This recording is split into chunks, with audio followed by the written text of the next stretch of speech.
ওকে। So hello, আসসালামু আলাইকুম। আশা করি সবাই ভালো আছেন। আমি সামিউল ইসলাম। আমার ইউটিউব চ্যানেল গ্রো ওয়েলথ এর পক্ষ থেকে সবাইকে জানাই আন্তরিক শুভেচ্ছা ও অভিনন্দন। সো আমার চ্যানেল আসলে রিসেন্টলি গ্রো করতেছে আপনাদের সহযোগিতায়, আপনাদের রেসপন্সে। সো সেজন্য ধন্যবাদ।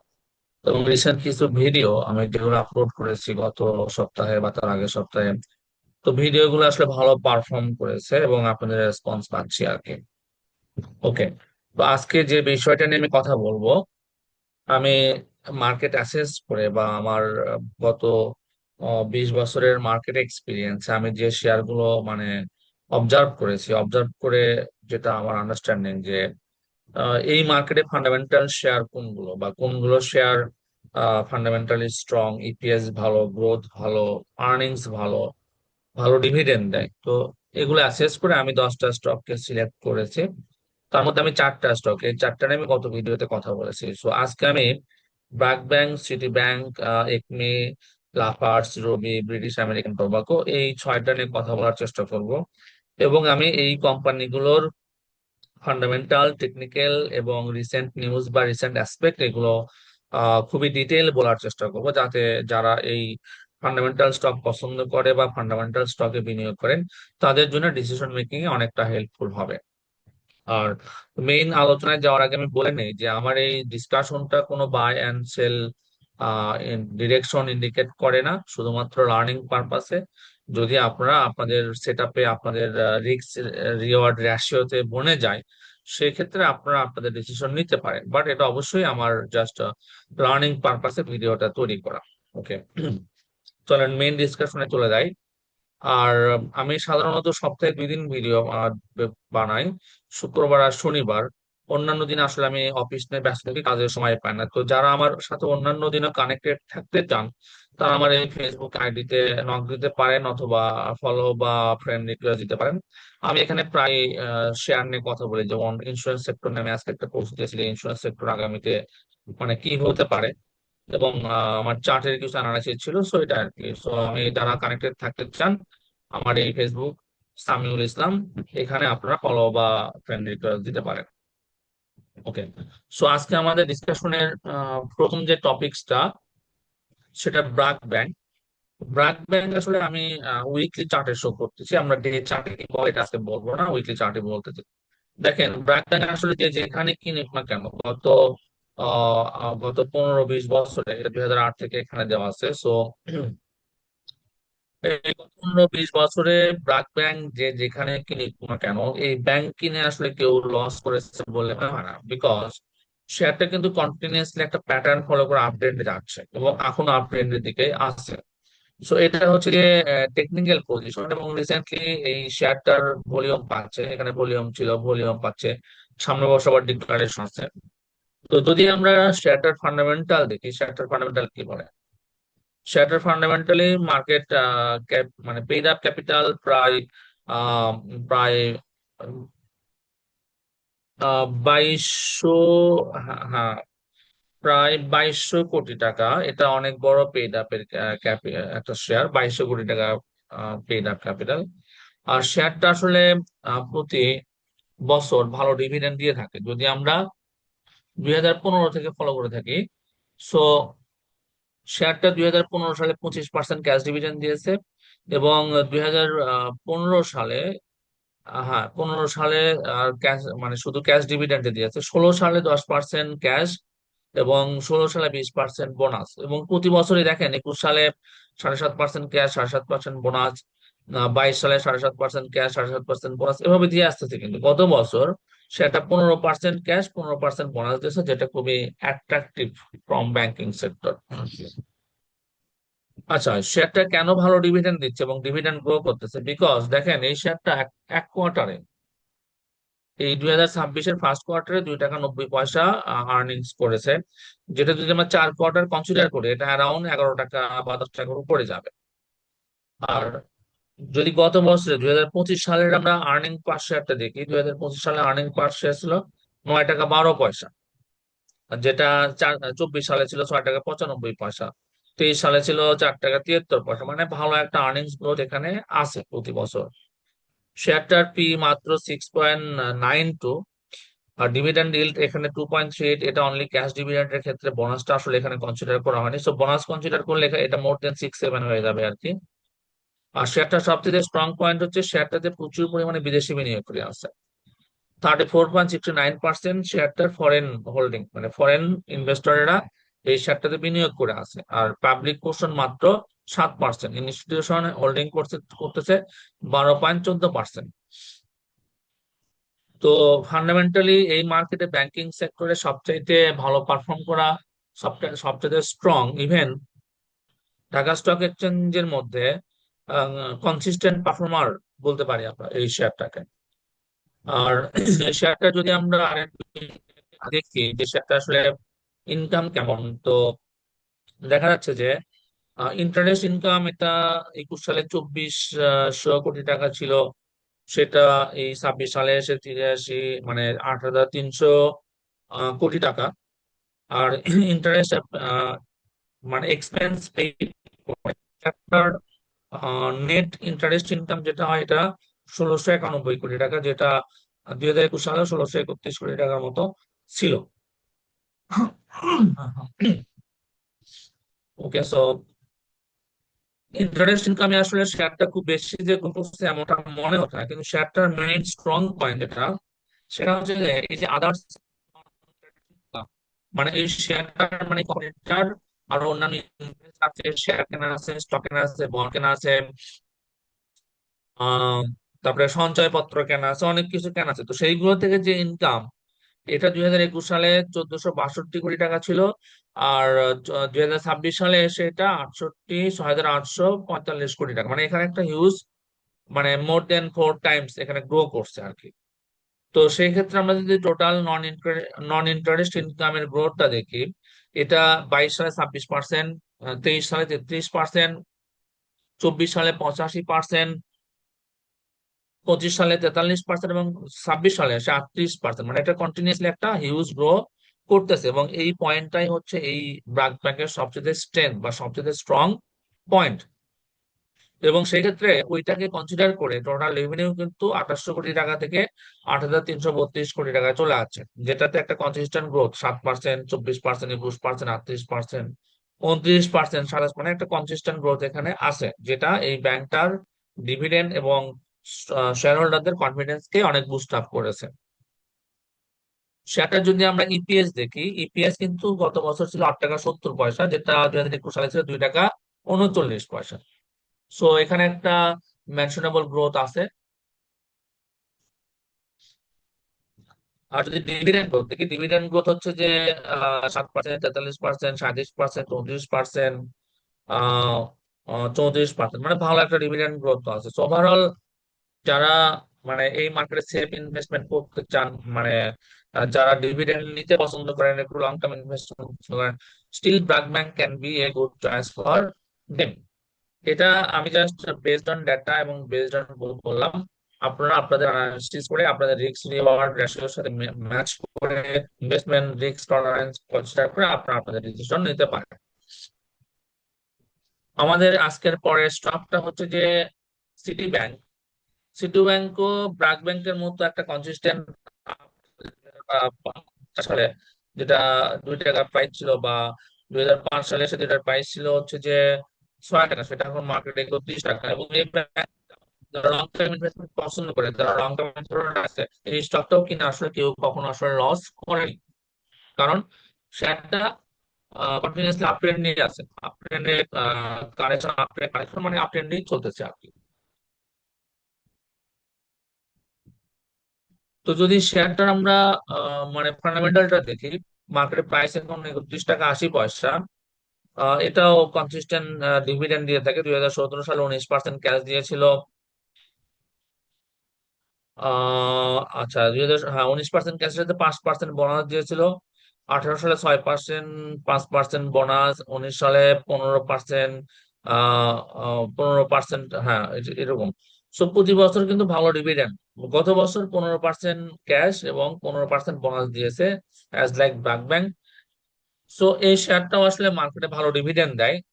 এবং ফার্স্ট কোয়ার্টার ইপিএস 1 টাকা 58 পয়সা। তার মানে এটা যদি আমরা 4 কোয়ার্টার করি 6 টাকার উপরে ইপিএস শো করার কথা। গত বছর ইপিএস ছিল 8 টাকা 71 পয়সা। এবং ইপিএস এ কন্টিনিউয়াসলি একটা গ্রোথ আছে এখানে। আর শেয়ারটার গত বছর ডিভিডেন্ড ইল ছিল 6 টাকা 15 পয়সা, হুইচ ইজ ভেরি অ্যাট্রাকটিভ। এই মার্কেটে 6 টাকা 15 পয়সা ডিভিডেন্ড ইল ভেরি গুড। আর সবচেয়ে অ্যাট্রাকটিভ বিষয় হচ্ছে যে এই গত মাসে এই স্টকটাতে ইনস্টিটিউশনাল পোর্শন এবং ফরেন পোর্শন সিগনিফিকেন্টলি ইনক্রিজ করেছে। ফরেন পোর্শন 4.79 থেকে 9.98, মানে এটা একটা হিউজ মানে মানে পজিশন চেঞ্জ আর কি। ফরেন ইনভেস্টমেন্ট বেড়েছে, ইনস্টিটিউশনের ইনভেস্টমেন্টও বেড়েছে, পাবলিক পোর্শন কমেছে, যেটা এই সময়ের জন্য সবচেয়ে অ্যাট্রাকটিভ বিষয়।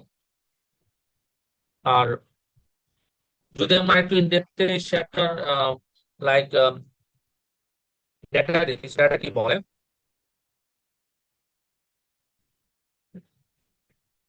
নেট ইন্টারেস্ট ইনকাম শেয়ারটা আসলে ফল করেছে, মানে সিগনিফিকেন্টলি নেট ইন্টারেস্ট ইনকাম এই শেয়ারটা ফল করেছে, যেটা 2021 সালে নেট ইন্টারেস্ট ইনকাম ছিল 1232 কোটি টাকা। সেটা লাস্ট ইয়ারে 195 কোটি টাকা। এই যে একটা নেগেটিভ গ্রোথ দেখা যাচ্ছে, জানি না কেন, ওটা আর একটু দেখতে হবে। বাট এই শেয়ারটার নেট ইন্টারেস্ট ইনকাম নেগেটিভ, মানে নেগেটিভ গ্রো করেছে। যেটা 2021 সালে 2105 টাকা ছিল ইন্টারেস্ট ইনকাম, এবং 2026 সালে 5542 টাকা interest income. So interest income এবং ইন্টারেস্ট এক্সপেন্স পেইড করার পরে এই স্প্রেডটা অনেক কম। হতে পারে নাওয়াডেজ কস্ট অফ ফান্ড অনেক বেশি, এ কারণে এটা হতে পারে। এবং যেহেতু ব্যাংকিং সেক্টরের এখন ডিপোজিট সংগ্রহ করতে বেশি ইন্টারেস্ট পে করতে হচ্ছে।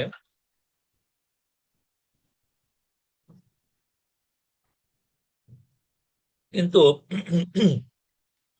সাধারণত ব্যাংকিং বিজনেসে এটাই ব্যাংকের কোর ইনকাম, মানে এটাই ব্যাংকের কোর বিজনেস। সো সেখানে সিটি ব্যাংকের পারফরমেন্স নট স্যাটিসফ্যাক্টরি, নেগেটিভ। কিন্তু ব্যাংকটা এই যে আদার নন ইন্টারেস্ট ইনকাম, যেমন ট্রেজারি বন্ড, বিল, বন্ড বা স্টক মার্কেট ইনভেস্টমেন্ট, অন্যান্য জায়গায় এই স্টকটার পারফরমেন্স অনেক ভালো। যেখানে 2021 সালে এই স্টকটার আদার ইনকাম ছিল হচ্ছে যে 1068 কোটি টাকা। সেখানে 2026 সালে এসে এই স্টকটার আদার্স ইনকাম হচ্ছে 5063 কোটি টাকা। সো এখানে একটা সিগনিফিক্যান্ট গ্রোথ আছে, যেটা 21 সালে 14%, 22 সালে 22%, 25 সালে 90%, এই এই বছরে 84%। সো এখানে একটা সিগনিফিক্যান্ট গ্রোথ আছে, এবং এটা মেইন স্ট্রেন্থ করতেছে same like BRAC bank. Revenue growth আছে ভালোই, 22 থেকে লাস্ট ইয়ার 28% ছিল। আর ইপিএস ও গ্রো করছে। ইপিএস, হ্যাঁ, 33%, 58%, 30%, 35%। এবং ডিভিডেন্ডও গ্রো করছে ভালোই। কিন্তু এই এই ব্যাংকটার জন্য একটা বিষয় যেটা অ্যালার্মিং, সেটা হচ্ছে যে ব্যাংকের interest income, net interest income কমে গেছে, যেটা ব্যাংকের core business. So it's up to, আপনারা ডিসাইড করতে পারেন how we should do.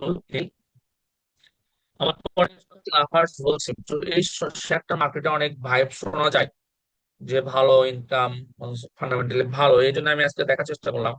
So chart অনুসারে শেয়ারটা 2014 সালে তার সবচেয়ে বেশি প্রাইসে ছিল 2145 টাকা। আর এর মাঝখানে 2021 সালে এটা 105 টাকা উঠেছিল, এবং এখন 59 টাকা। যদিও টেকনিক্যালি পজিটিভ শো করতেছে, বাট আমি ফান্ডামেন্টালি একটু দেখতে চাই।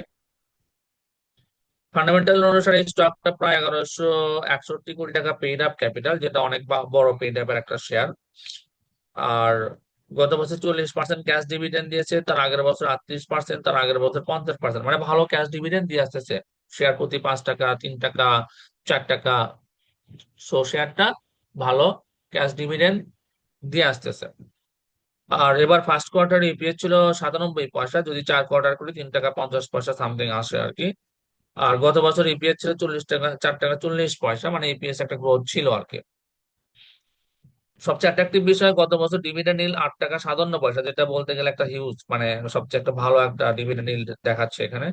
যে শেয়ার প্রতি 4 টাকা ডিভিডেন্ড দেওয়ার কারণে ইল 8 টাকা 57 পয়সা।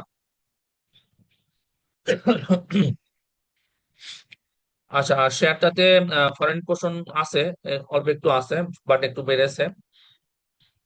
ইনস্টিটিউশন একটু বেড়েছে, পাবলিক পোর্শন 12% মাত্র, আর ডিরেক্টর পোর্শন 63.39%। সো ডিরেক্টর পোর্শনটা অনেক বেশি, ইনস্টিটিউশন পোর্শনও আছে। সো এটাও মোটামুটি ওকে, অ্যাগ্রেসিভ এমন কিছু না, বাট লুকস ওকে। আচ্ছা, এখানে একটা শো করতেছে রেভিনিউ 21 সালে ছিল 2053 কোটি টাকা, এবং 23 সালে ছিল 2800 কোটি টাকা, এবার 2800 কোটি টাকা। তো রেভিনিউ কিন্তু খুব বেশি গ্রো করেনি, এবং রেভিনিউ গ্রোথটা খুব বেশি মানে মেনশনেবল কিছু না। Gross profit okay, so but gross প্রফিটটা মেনশনেবল কিছু না, আগের মতোই মানে একটা স্ট্যাগনেট গতিতে মুভ করতেছে। আর নেট ইনকাম এটা 388 কোটি টাকা ছিল, তারপরে 23-এ 594 কোটি টাকা, মাঝখানে একটু কমেছিল, 25-এ 510 কোটি, আবার 448 কোটি। সো একটা স্ট্যাগনেট মানে এখানে হাইপার গ্রোথ এমন কিছু নাই, বাট লাস্ট ইয়ার একটা গ্রোথ ছিল এই স্টকটাতে। আর ইপিএস এ গ্রোথ ছিল, হ্যাঁ ইপিএস এ 35%, ইপিএস ছিল খুব মোটামুটি 3 টাকা থেকে 4 টাকা 17 পয়সা, 4 টাকা 40 পয়সা, ইপিএস একটা গ্রোথ ছিল। আর ডিভিডেন্ড যদি আমরা শো করি, সো আসলে হ্যাঁ এখানে ডিভিডেন্ডটা দেওয়া নাই, ওকে। সো ওভারঅল যেটা মনে হচ্ছে যে স্টকটা ভালো, ফান্ডামেন্টালি ওকে, কিন্তু মানে অ্যাবনর্মাল গ্রোথ অথবা হাইপার অথবা খুব অ্যাট্রাকটিভ এমন কিছু আমার কাছে মনে হয়নি। বড় পেইডআপের শেয়ার, বড় পেইডআপের শেয়ার প্রাইস মুভ করতে বড় ক্যাপিটাল লাগে, সেক্ষেত্রে একটা হাইপার গ্রোথ দরকার থাকে আর কি সবসময়। ওকে, সো আমার পরের স্টকটা হচ্ছে British American tobacco. So British American tobacco স্টকটা আসলে গত 2-3 বছর মার্কেটে খুবই আন্ডার পারফর্ম একটা শেয়ার, এবং এই শেয়ারে যারাই কিনেছে মানে 2021 সালের পরে এই স্টক যারাই কিনেছে তারাই লসে আছে, এবং কন্টিনিউয়াস লস করতে আছে, এবং প্রাইস ফল করতে আছে। সো মানে প্রাইস এখনো মানে স্টেবল হয়নি, বাট এনিওয়ে প্রাইস এখন যেখানে অবস্থান করতেছিল 2014 সালে যেখানে প্রাইসটা ছিল, বর্তমানে এই শেয়ারটার প্রাইস 2014 সালের প্রাইসে আছে।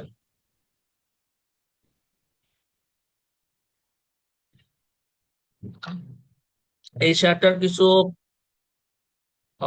লাইক ইন্টারিম গভর্নমেন্টের সময় এই স্টকটা খুব চ্যালেঞ্জ ফেস করছে। মানে ইন্টারিম গভর্নমেন্টে অনেক ব্যক্তি ছিল যারা স্টকটা মার্কেটে থাক বা স্টকটা মানে স্টকটা মার্কেটে ভালো পারফর্ম করি যেরকম আমরা চাইনি। সো ইন্টারিম গভর্নমেন্ট এখন নাই, তারা চলে গেছে।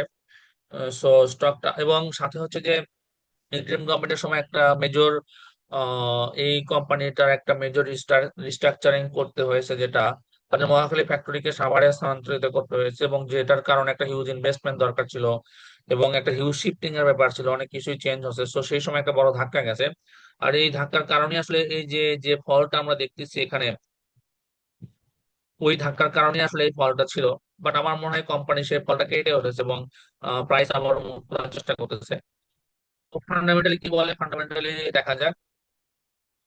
ফান্ডামেন্টালি দেখা যাচ্ছে সেটা ভালো ডিভিডেন্ড দিত, 550%, 600%, 600%, 500%, 600%, মানে 2020 সাল পর্যন্ত শেয়ারটা খুবই ভালো অ্যাট্রাকটিভ ডিভিডেন্ড দিয়েছে।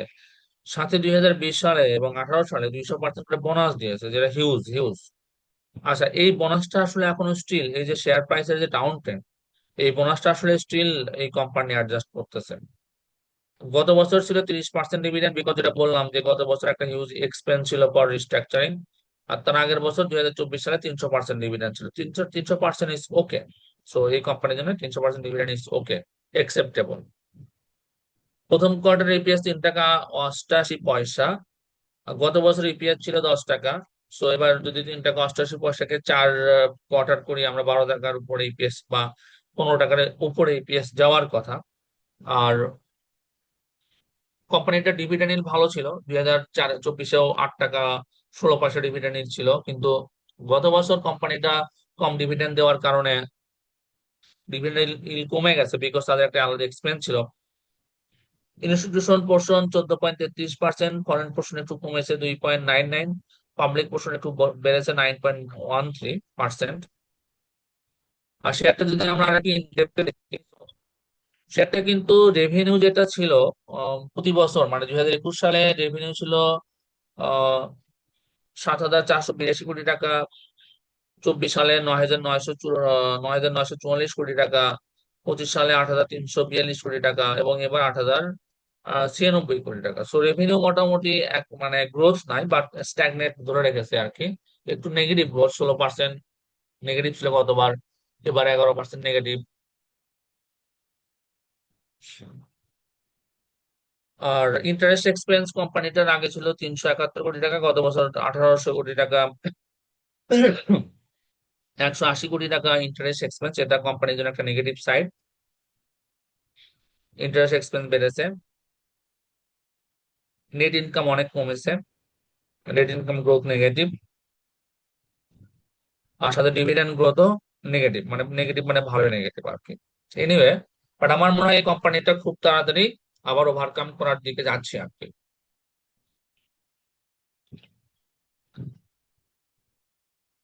এই কোম্পানিটা রিসেন্টলি ইপিএস গতকাল, ইপিএস গ্রোথ ভালো, যেটা ইপিএস গ্রোথ ভালো, যেটা আগে নেট প্রফিট ছিল 2.3 বিলিয়ন, মানে এবার নেট প্রফিট 2.3 বিলিয়ন, আপ টাকা 970 মিলিয়ন ফ্রম Q2 in 2025। অর্থাৎ আহ 2025 এর Q2 থেকে 970 মিলিয়ন, এটা আপ হয়েছে। ইপিএস 1 টাকা 80 পয়সা থেকে ইপিএস 3 টাকা 77 পয়সা, এটাও আপ হয়েছে। এখানে হাফ ইয়ারলি স্টেটমেন্টটা দেওয়া আছে। সো প্রথমে যদি আমরা শুধু এই কোয়ার্টার কনসিডার করি, তাহলে 1 টাকা 80 পয়সা থেকে 3 টাকা 88 পয়সা, আর দুই কোয়ার্টার মিলে স্টিল একটু কম, 7 টাকা 65 পয়সা। বাট যেহেতু গত বছরের একটা বড় এক্সপেন্স ছিল, এটা উল্লেখ করে দেখাতে চাই যে এই যে 714 কোটি টাকা এক্সপেন্স, এটা অন্যান্য বছর ছিল না। এটা হচ্ছে রিস্ট্রাকচারিং, মার্জার অ্যান্ড রিস্ট্রাকচারিং, মানে তাদের ফ্যাক্টরি স্থানান্তরের এক্সপেন্স। এই বছর এই এক্সপেন্সটা শুধু ওয়ান টাইম, আগামী 30 বছরে এই ধরনের এক্সপেন্স আর করতে হবে না। সো এই ধরনের এক্সপেন্স যদি সামনে করতে না হয়, তাহলে কোম্পানি অবশ্যই ঘুরে দাঁড়াবে। সো এটা আমার ব্যক্তিগত মতামত, আপনার অ্যানালাইসিস করে নেন। সো আজকের মতো এই পর্যন্তই। তারা কানেক্টেড থাকতে চান আমার সাথে, আমি যেটা আগে বলেছি, আমার ফেসবুক পেজে জয়েন করতে পারেন। আর ভিডিও ভালো লাগলে একটু লাইক কমেন্ট শেয়ার দিন, সাবস্ক্রাইব করেন এবং আপনাদের মতামত শেয়ার করেন। আর কি ধরনের ভিডিও দেখতে চান সেটাও আমাকে কমেন্টে জানায়েন। সো আজকের মতো এই পর্যন্তই, কথা হবে আবারও অন্য কোনো ভিডিওতে। সে পর্যন্ত সবাই ভালো থাকেন। ধন্যবাদ সবাইকে।